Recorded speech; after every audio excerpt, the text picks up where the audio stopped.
एक मैं स्पष्टीकरण करना चाहता हूं कि गैर इरादतन हत्या जो थी, अकस्मात जिसको कहते हैं, इसमें हमने दो हिस्से किए। अकस्मात तो किसी भी व्यक्ति से किसी भी स्थिति में हो सकता है। एक गाड़ी चलाता रहे एक व्यक्ति और रास्ते में कोई भी बेध्यान हुआ या कोई रश कर आ गया और अकस्मात हो गया। अकस्मात करने के बाद वो व्यक्ति स्वयं उसको पुलिस स्टेशन या तो हॉस्पिटल ले जाता है, तो इसके लिए कम सजा का प्रावधान किया है। और हिट एंड रन केस, मरता हुआ छोड़कर कोई भाग जाता है, तो इसके लिए हमने 10 साल की सजा का प्रावधान किया। और मैं मानता हूं कि इससे हिट एंड रन के केस में काफी कमी आएगी। पर ये करते करते जो डॉक्टरों की नेग्लिजेंसी से अगर किसी की मृत्यु आती है, तो वो भी गैर इरादतन हत्या में आ जाती थी, इसकी भी सजा बढ़ गई। तो हमने इसको एक, मैं आज ऑफिशियल अमेंडमेंट लेकर आऊंगा, डॉक्टरों को इससे मुक्त कर दिया है। इंडियन मेडिकल एसोसिएशन ने मेरे सामने रजूआत करी थी, हमने इसको मुक्त करने का प्रावधान किया है। मान्यवर, मॉब लिंचिंग का नया प्रावधान हम लेकर आए हैं। नस्ल, जाति, समुदाय या किसी शंका के आधार पर एक टोला एकत्रित होकर किसी को मार देता है, तो उसमें मैक्सिमम फांसी तक की सजा की है। स्नैचिंग के लिए कोई कानून नहीं था, चैन स्नैचिंग होते थे, मोबाइल होते थे, और अलग अलग धाराओं में अंत में कानून के गैप का फायदा उठाकर वो छूट जाते हैं थे। स्नैचिंग के लिए भी हमने कानून लाया है। और मान्यवर, गंभीर चोट का जो कानून था, इसमें भी हमने 2 डिवीजन करे हैं। किसी के सर पर लाठी मार दी, इंजर्ड हुआ, तो उसको सजा तो होनी चाहिए, परंतु लाठी मारने के कारण वो ब्रेन डेड हो गया या अपाहिज हो गया, तो इसकी सजा इतनी नहीं होनी चाहिए। तो संपूर्ण अपाहिजता या तो ब्रेन डेड के केस में हमने 10 साल तक का कठोर दंड देने का प्रावधान किया है, इसको सेपरेट किया है।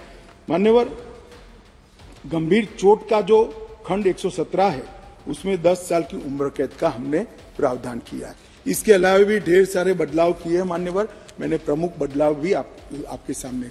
अब मैं भारतीय नागरिक सुरक्षा संहिता की बात करूंगा।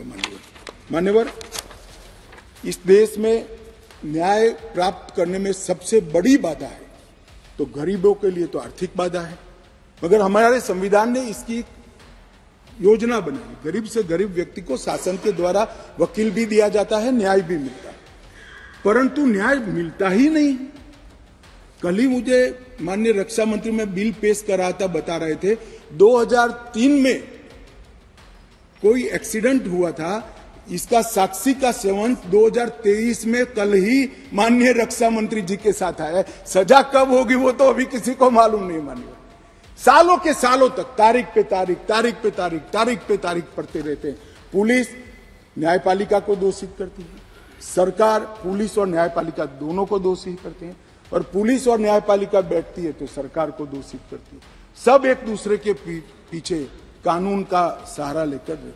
हमने इस कानून में ढेर सारी चीजों को हमने स्पष्ट कर दिया। मैं इसको बहुत बारीकी से बताना चाहता हूं मान्यवर, क्योंकि ये समझना कानून बनाने वालों के लिए बहुत महत्वपूर्ण। मान्यवर, पुलिस द्वारा दंडित कार्यवाही, सीआरपीसी में कोई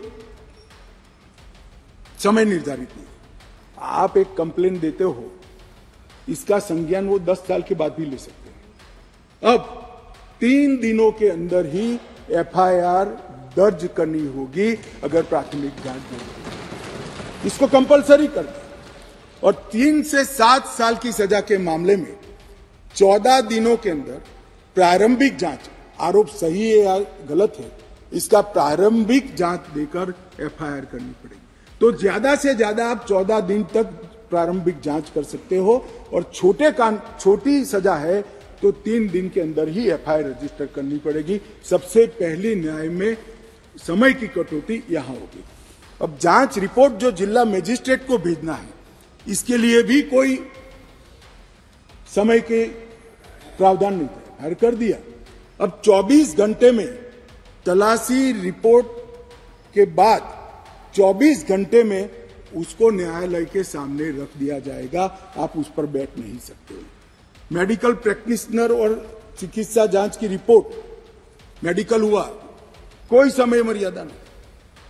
जब उसकी आत्मा कहेगी, जब उनको समय होगा, सारी परेशानियों से वो मुक्त होगा जाए, तब देंगे। अब हमने बिना किसी देर से बलात्कार पीड़िता की रिपोर्ट को भी 7 दिन के अंदर पुलिस थाने में और न्यायालय में डायरेक्ट भेजने का काम हमने यहां निश्चित किया। मान्यवर, पहले चार्जशीट का समय नहीं, 60 से 90 दिन में चार्जशीट करने का एक कानूनी प्रोविजन था, परंतु री इन्वेस्टिगेशन, मेरी जांच चालू है, ऐसा कर सालों सालों तक चार्जशीट लटकाए जाते थे, केस लटकाए जाते थे और लोग केस से परेशान होते। हमने कह दिया कि 60 से 90 दिन का जो समय था वो तो रहेगा और 90 दिन के बाद और 90 दिन तक ही फर्दर इन्वेस्टिगेशन कर पाओगे। अगर 90 दिन के बाद फर्दर इन्वेस्टिगेशन करना है तो कोर्ट से ऑर्डर लेना पड़ेगा। चार्जशीट को आप 180 दिन के बाद पेंडिंग नहीं रख सकते हो। ये हमने प्रोविजन कर ट्रायल जल्दी हो इसके लिए शुरुआत कर दी। मान्यवर, इसके बाद मैजिस्ट्रेट के समय कब कार्यवाही शुरू होगी, मैजिस्ट्रेट के समय समक्ष, इसकी भी समय मर्यादा थी। अब मैजिस्ट्रेट साहब के साथ हमने बाध्य कर दिया है कि 14 दिनों के अंदर इसका संज्ञान आपको लेना ही पड़ेगा और कार्यवाही चालू, इसको लटका नहीं सकते।